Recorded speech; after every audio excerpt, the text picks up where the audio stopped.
Washington's 3rd congressional district, where Republican Joe Kent is looking for a rematch against his 2022 opponent, Democrat Gluesenkamp Perez.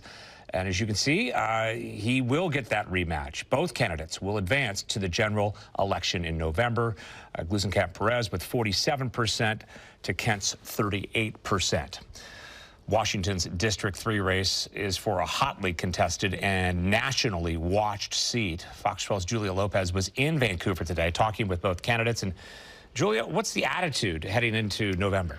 Well, both Gluesenkamp Perez and Kent tell me they're gearing up to fight over the next few months, both saying they feel they represent the values of the voters they hope to represent in Southwest Washington. Gluesenkamp Perez and Joe Kent are facing off for Washington's 3rd congressional district once again after Democrat Perez defeated Kent in 2022, flipping a seat held by Republicans for more than a decade. We're going to be fighting hard to represent our values and dial down the volume on the weirdness in Congress. Our message is really very common sense. I think things that Americans agree on when we actually discuss them beyond partisan labels really resonate with people here in the district. To date, both candidates said they'd enter the coming months on the offensive. Every seat right now for Republicans in the House of Representatives is absolutely critical. We've got a very, very slim majority right now.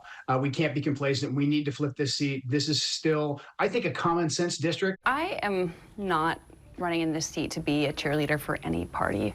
I'm here to represent the independent values of Southwest Washington and D.C.